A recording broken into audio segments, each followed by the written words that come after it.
Olá, no programa de hoje você vai conhecer o novo método de previsão do tempo usado pela NASA e desenvolvido por um físico formado na Universidade Federal de Goiás.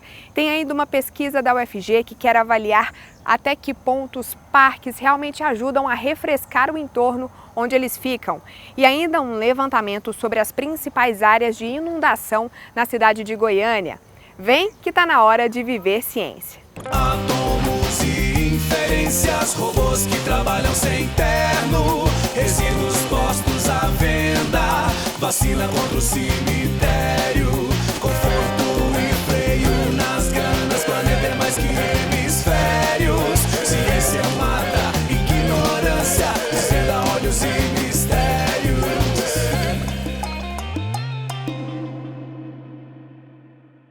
Desde janeiro de 2020, a NASA usa um novo modelo criado por lá para fazer previsão do tempo. O modelo é mais preciso, mais confiável e foi criado por uma equipe de pesquisadores liderados por um brasileiro, um físico formado aqui na Universidade Federal de Goiás. A gente te conta todos os detalhes agora. Os cientistas estão sempre em busca de melhorar a previsão do tempo e, para isso, trabalham para aperfeiçoar os modelos. O que são modelos? Modelos são códigos computacionais que executam, vamos dizer, aplicam as leis da física para calcular a evolução da atmosfera, a evolução no tempo. Como é que a atmosfera vai evoluir a partir da informação de como é que ela está hoje. Fisicamente falando, a atmosfera é um sistema determinístico. Apesar de ter comportamento caótico, é um sistema determinístico no sentido de que se você conhece o estado da atmosfera agora, e você conhece quais são as equações que governam a evolução do estado, você pode, em princípio, usando computação, integrar as equações e encontrar o estado futuro. Se eu conheço a temperatura, a pressão, a umidade do ar nesse momento, conheço os ventos, eu posso calcular pressão, temperatura, umidade, os ventos amanhã. E também outras propriedades importantes, como, por exemplo, regime pluviométrico, quanto que vai chover, aonde vai chover, qual é a intensidade da chuva. O novo modelo criado por Saulo é um aperfeiçoamento do modelo que era usado até então pela NASA. Com as informações é possível saber sobre quantidade de chuva, temperatura, umidade e outros dados importantes, por exemplo, para evitar tragédias por causa de chuvas e orientar a agricultura. O modelo traz mais informações da chamada física de nuvens, que se traduzem em dados sobre formação de chuvas. Essa é uma colaboração entre o Instituto Nacional de Pesquisas Espaciais e a NASA, né? Eu sou o veículo dessa colaboração. E aqui apresenta dois resultados do modelo, são duas simulações diferentes. Esse é resultado de uma simulação de um tufão, seriam ciclones tropicais que acontecem no Pacífico, no Oceano Pacífico. São simulações matemáticas, usando o modelo da NASA, o modelo que eu venho trabalhando. Essa aqui seria a simulação em que se aplica o modelo anterior, e esse é o modelo novo, usando parte do trabalho que eu fiz, de melhorar a descrição da física de nuvens na formação de chuva. Quando você olha, compara as duas imagens geradas no computador, você consegue ver que o novo modelo tem um detalhamento, um realismo muito maior do que o modelo antigo e uma acurácia muito maior. Quando nós fazemos comparações, as comparações não são só visuais. Tem todo um conjunto de métricas, usando uma estatística, que você calcula, comparar os dois conjuntos de dados gerados no computador, e você, com as métricas, você consegue estabelecer qual que é mais realista, qual que é o mais próximo à realidade. É claro que a gente tem dados satélites, tem dados observados. Dados satélites e dados observados são usados para comparar com os mesmos dados gerados pelo modelo matemático. Por exemplo, eu passei esses 4 anos desenvolvendo esse método. Os 3 primeiros anos foram dedicados a desenvolver o método, implementar no modelo global, fazer os testes, né? No último ano foi o ano dedicado basicamente a testar rigorosamente se o novo modelo é melhor do que o modelo anterior, né? Então isso foi feito pela outra divisão da NASA, em que eles aplicam testes rigorosos de métricas de avaliação. E recebemos a notícia que realmente o novo modelo aperfeiçoado com essa nova metodologia, ele é superior em relação ao modelo antigo. O pesquisador conta que a NASA já usa o modelo desde 30 de janeiro de 2020 para todas as operações que ela desenvolve no planeta. A ideia é trazer a novidade para as previsões que o INPE, Instituto Nacional de Pesquisas Espaciais, faz para o Brasil todo. A nossa ideia é que isso também seja aplicado à nossa proposta específica para a região do Cerrado e a região de Goiás. Trazer esse know-how que nós desenvolvemos nos últimos 20 anos, trazer esse know-how e especificamente para Goiás, aplicar esse conhecimento para a especificidade de Goiás, o que Goiás precisa, o que essa informação meteorológica tem que pode beneficiar diversos setores da região de Goiás ou mesmo da região do Cerrado brasileiro. Estamos no Parque Tecnológico da Universidade Federal de Goiás, onde se pretende implantar o SEMPA. Para entender melhor sobre essa novidade, eu converso com a Carla, pesquisadora do INPE. Carla, explica pra gente qual que é a ideia do SEMPA, o porquê que ele é e vai ser inovador. Bom, o SEMPA pretende que ele seja um centro de estudos, monitoramento e previsão ambiental. O que significa? Estudar para conhecer melhor, conhecer as fragilidades, conhecer o potencial do ambiente em que nós vivemos. Monitoramento no sentido de acompanhar ao longo do tempo como é que esse ambiente está se mantendo ou como ele se modifica. Uma possibilidade de você olhar para o sistema cerrado com um nível de detalhamento que um sistema nacional como o CPTEC, como o INEMET, não consegue, obviamente, né? Porque são centros que precisam olhar uma região muito grande, muito heterogênea. O Brasil tem todas as suas especificidades. A ideia do SEMPA é você poder estudar a nossa região com o nível de detalhe que ela precisa ser estudada para fazer com que o setor produtivo conviva de forma sinérgica com o meio ambiente. Não só a produção de alimentos, né, mas também de energia. Por exemplo, o SEMPA pretende-se que ele tenha um papel importante, por exemplo, no mapeamento do potencial de energia eólica, no potencial de energia solar e qual é a melhor forma de você explorar essa energia sustentável no estado. Então, maximizar essa produção também. Previsão, tanto na escala de tempo quanto na escala de clima, para fazer com que o Estado possa planejar as suas ações a partir do conhecimento do que vai acontecer. O que vai acontecer daqui a uma semana, o que vai acontecer daqui a um mês, o que vai acontecer se nós tirarmos toda a região do Cerrado e transformarmos em área agrícola. É importante saber o que vai acontecer para que o Estado possa se planejar. No próximo bloco a gente fala de chuva e das áreas com mais risco de inundação na cidade de Goiânia. Já voltamos.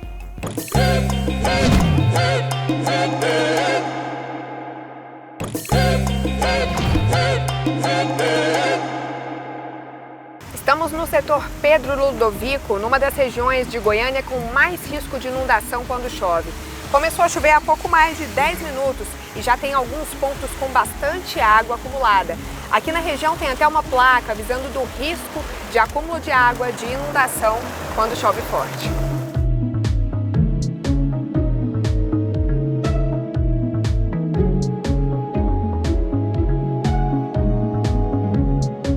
Estamos na estação climatológica em Goiânia para ter uma conversa com a professora Juliana sobre áreas de risco de alagamentos e inundação aqui na capital de Goiás.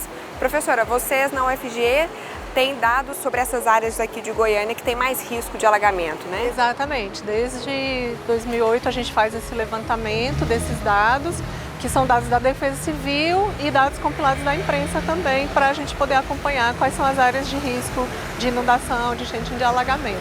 Os daqui da estação meteorológica entram, que são os dados dos parâmetros climáticos, principalmente o dado de precipitação, porque a gente vai trabalhar depois também com o acompanhamento. Quanto de chuva faz com que ocorram essas inundações? Para a gente depois, a partir daí, gerar os modelos de previsão e de prognóstico. Ao longo desse tempo que vocês monitoram, dá para observar uma variação da quantidade de chuva, do nível de chuva? A chuva varia, mas não como as pessoas às vezes imaginam. A chuva aumentou muito, diminuiu. Na verdade, a gente vê que existe mesmo momentos em que ela aumenta, momentos em que ela diminui. O que observamos em alguns anos é que às vezes a intensidade aumentou. O que é intensidade? É o quanto de chuva que cai em determinado tempo. Então, às vezes, está caindo mais chuva em menos tempo. Mas isso não existe, a gente não observou uma tendência contínua. A gente observava que houve uma tendência de queda da chuva e que de 2016 para cá a chuva voltou a aumentar. Qual que é a situação aqui em Goiânia, professora? A gente consegue dizer uma quantidade mínima de chuva que já começa a provocar alagamentos, inundação? Sim, a gente já consegue. É bom até dizer que essa quantidade tem variado à medida em que a cidade vem crescendo. Então, há 20 anos a gente precisava ir de mais de 20 milímetros de chuva, 25 milímetros de chuva para ocorrer um alagamento. E ali para 2008, 2010 a gente começou a ver que precisava de em torno de 16 milímetros, 18 de chuva. Hoje, 12 milímetros de chuva, que não é nem muita coisa, já provoca alagamento na cidade. À medida em que a gente expande as áreas construídas, o asfaltamento, a gente vai fazer o quê? Dificultar a infiltração da água da chuva no solo. Tira a árvore, também você vai dificultar não só a infiltração, como uma coisa que pouco se fala, que é a interceptação da água da chuva. Uma parte da água da chuva fica nas folhas das árvores, nem cai na superfície. Depois evapora e retorna. Com a retirada da árvore, essa água chega na superfície. Chegou aqui na superfície, já era, ela vai escoar uma parte. Com o asfalto, vai escoar. Então é o crescimento da cidade, a falta de infraestrutura também, né? As chamadas, vamos falar popularmente, as bocas de lobo. Esse sistema ele é muito ultrapassado. A gente tem áreas da cidade que o sistema é dos anos 50, ainda sabe, de barro, Então a gente precisaria atualizar isso para aumentar a capacidade de captação dessa água da chuva. Quais os pontos de maior risco aqui em Goiânia? Bom, em Goiânia a gente tem pontos que são bem severos, que é a região ali do Córrego Cascavel, Marginal Botafogo, né? Alguns pontos ali próximo ao Jardim Botânico, ali na região do setor Pedro Ludovico, Vila São José, são locais bastante críticos aqui, né? Alguns pontos ali também próximo do Urias Magalhães do Crimeia, são pontos críticos aqui da cidade de Goiânia. E o que tem nesses lugares, professora, que deixa eles mais arriscados, digamos assim? É a combinação do curso de água, então assim, a água já iria para ali, porque ele é o fundo do vale, ele é onde passa o córrego, onde passa o rio, então a água ela já vai buscar aquele caminho. É essa combinação com a combinação do asfaltamento, da construção das casas, né, dos lotes que você não tem um espaçamento, não tem área verde, então você vai ter uma combinação de fatores, e aí são áreas mesmo para onde a água já iria. Isso a gente não consegue controlar. Consegue com engenharia, consegue com a construção adequada, com o manejo adequado do uso da terra. Porque a água realmente ela iria para ali, o rio está ali. Agora, imagina o Botafogo, você canalizou o rio, deixou ele mais reto, então a velocidade da água aumentou. Esse córrego no setor Pedro Ludovico subiu tanto por causa da chuva que já ultrapassou o nível da ponte, onde ele geralmente passa por baixo. Professora, e qual que é a tendência para os próximos anos dessa situação? A tendência, do jeito que está hoje, infelizmente, é piorar. Se a gente continua tendo essa quantidade de chuva, ou que eu falei, nem tanto quanto choveu esse ano, mas toda vez que vier a chuva vai acontecer isso. Agora, existem maneiras, sim, de mitigar isso, desses efeitos serem minimizados, que seria a questão da fiscalização para as caixas de drenagem, né, nas residências, né, nas construções, nas edificações. Seria a questão dos parques, da arborização correta na cidade. Precisa fazer obra de captação de água pluvial. Fica escondido, ninguém vê, mas precisa. Traz um transtorno, mas precisa. E essa questão das edificações, até o tipo de asfalto que a gente usa para a nossa região. Existem tipos de materiais que absorvem, né, que conseguem filtrar um pouco mais a água da chuva. Existem soluções para isso, que nós podemos fazer um pouco a nossa parte, mas assim, muita coisa realmente a gente precisa cobrar do poder público. A universidade trabalha para isso, é importante a gente frisar o papel da universidade nessa pesquisa, nessa busca pela qualidade de vida das pessoas. Você tem uma outra pesquisa na linha de bem-estar na cidade. Qual que é a relação disso com a questão da chuva também? Tem muito a ver, né? Na verdade, tudo que envolve, que pode interferir na nossa vida no ambiente urbano, envolve bem-estar, né? Os índices oficiais, eles levam em conta arborização, acesso a transporte coletivo, acessibilidade. E aí, no nosso caso, a gente também vai inserir essa variável do clima. Então, se chove muito, você não tem como se locomover, se essa água entra na sua casa ou você fica ali parado no meio da rua ali sem poder, isso interfere na sua qualidade de vida. Então, nessa pesquisa a gente consegue ver que a chuva, por exemplo, ela interfere no comércio, porque as pessoas deixam de se locomover para ir até o comércio. Então, interfere na economia, na nossa qualidade de vida. Às vezes você está sujeito a um acidente também, que é muito perigoso. A questão também da contaminação da água, porque essa chuva ela pode trazer a contaminação por leptospirose. É uma ligação muito direta entre chuva, como também estiagem prolongada, e qualidade de vida. Meu nome é Edmilson Dias de Freitas, sou professor do Instituto de Astronomia, Geofísica e Ciências Atmosféricas da Universidade de São Paulo, junto ao Departamento de Ciências Atmosféricas, atuando na área de meteorologia. Eventos severos de tempo, como tempestades, rajadas de vento, granizo, são extremamente importantes, pois estão associados a diversas perdas econômicas, danos materiais, mas também associados à perda de vidas humanas. Recentemente, vimos a ocorrência de diversos eventos severos de tempo, com grandes quantidades de chuva nos grandes centros urbanos de São Paulo, Minas Gerais, Rio de Janeiro, Espírito Santo e até mesmo nas áreas rurais, causando diversos danos e diversas perdas de vidas humanas. Dessa forma, é fundamental que pesquisas visando um melhor entendimento dos processos associados a essas chuvas intensas sejam realizadas. Pesquisas como a desenvolvida pela professora Juliana Barros, que estuda a ocorrência de chuvas em áreas de risco, ou mesmo pesquisas envolvendo chuva, solo e temperatura, como aquela realizada pela professora Gislaine Luiz, são fundamentais para um melhor entendimento dos processos envolvidos nesses eventos severos. É necessário também que a gente desenvolva melhores ferramentas visando prever a ocorrência desses fenômenos. Um bom exemplo é o modelo que foi construído recentemente pelo Dr. Saulo Freitas, que é um pesquisador do INPE, mas que desenvolve pesquisas em parceria com a NASA. No próximo bloco a gente fala sobre os parques e até que ponto eles ajudam a reduzir as temperaturas das regiões onde ficam. É já já.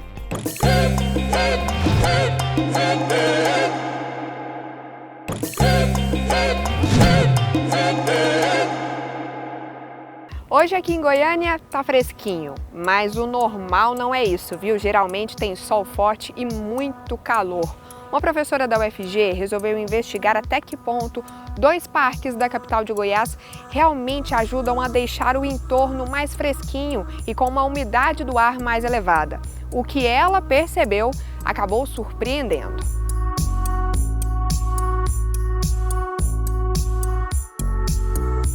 Professora, vamos começar explicando por que áreas verdes elas têm essa função de deixar tudo um pouquinho mais fresco? Elas conseguem fazer isso? Porque eu tenho a absorção da energia solar, né? A vegetação ela precisa da energia solar para suas funções, fotossintética, etc. Então, à medida em que a vegetação, a cobertura vegetal absorve a energia solar, eu tenho menor energia para o aquecimento do ar. Não dá para dizer o mesmo do asfalto, concreto e paredes. Quando os raios solares batem, grande parte dessa energia fica ali na superfície, porque não é absorvida, o que faz a temperatura aumentar. A umidade também entra nessa história. A regra básica é, quanto mais alta a temperatura, menor a umidade relativa do ar. Então, basicamente, a vegetação, ela constitui aí, para uma cidade como Goiânia, a principal ferramenta para a amenização das temperaturas, né? Principalmente nos momentos de pico maior, né? De elevada temperatura.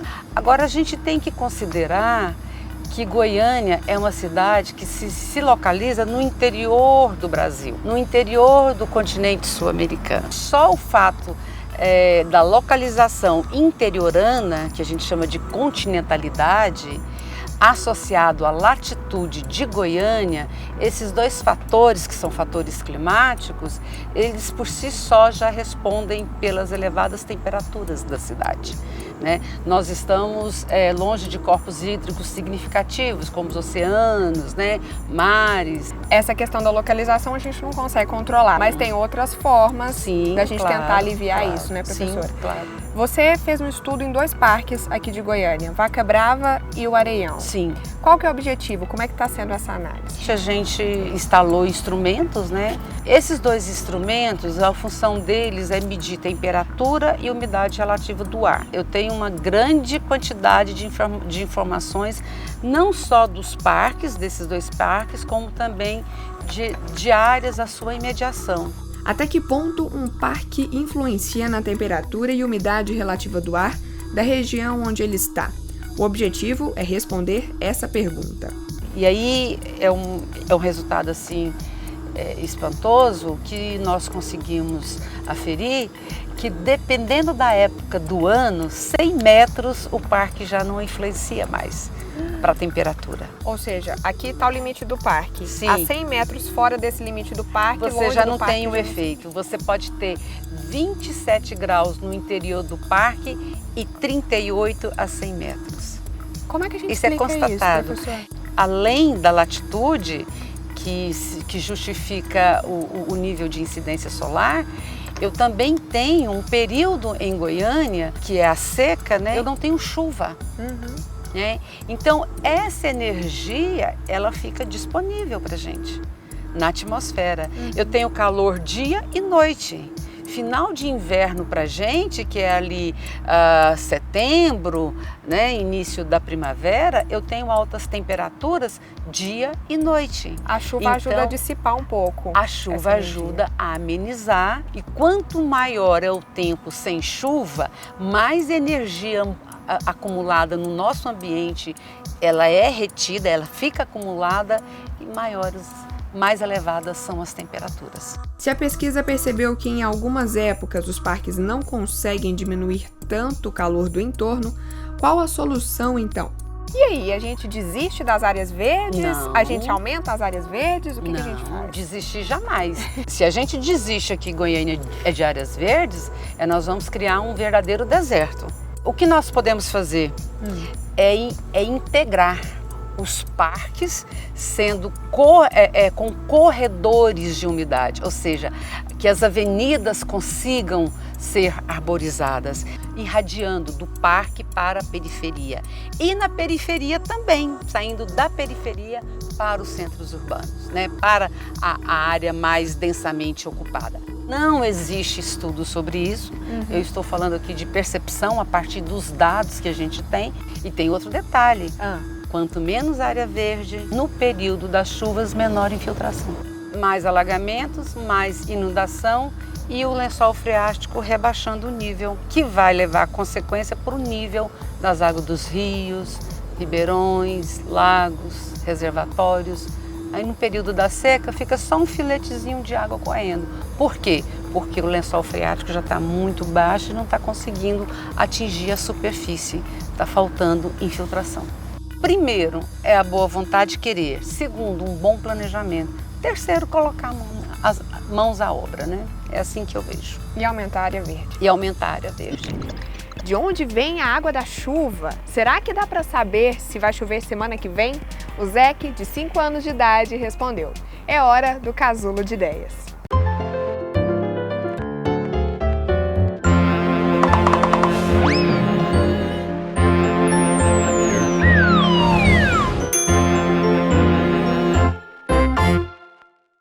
Oi, eu sou o Zeke, eu tenho 5 anos. Ô Zeke, de onde que vem a água da chuva? A água da chuva vem da nuvem. Da nuvem? Mas como é que ela cai lá da nuvem? Quando ela tá muito pesada, ela cai. E por que tem dia que chove e tem dia que não chove? É porque tem diferença um no outro. E quando que tá muito calor, começa a chover. Dá pra saber, por exemplo, se amanhã vai chover? Tem diferença. Qual a diferença? A diferença entre o sol e a chuva e a noite. E se chover, o sol, ele vai resistir. Ele vai o quê? Resistir. Ele vai continuar brilhando no céu escuro.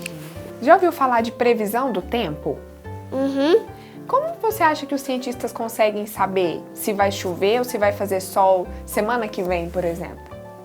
Quando alguma pessoa está doente, coloca o termômetro aí embaixo e aí mostra a hora onde está chovendo. Não, E quando eles põem o relógio, eles conseguem ver a hora. A hora que está chovendo, a hora que está sol, a hora que está noite. Então mede a temperatura É. com o relógio. Pode ser com os dois. O relógio o quê? Mostra as horas Ah. e o termômetro, ele protege as crianças. Então tem diferença um do outro. O termômetro protege do quê? Para não ficar doente mais. E aí tem que tomar remedinho para não ficar doente mais. É verdade. Para passar a febre. É. Tchau, galerinha. Se inscreva no canal e vê esse vídeo. O Viver Ciência de hoje fica por aqui. Muito obrigada pela companhia e até a próxima.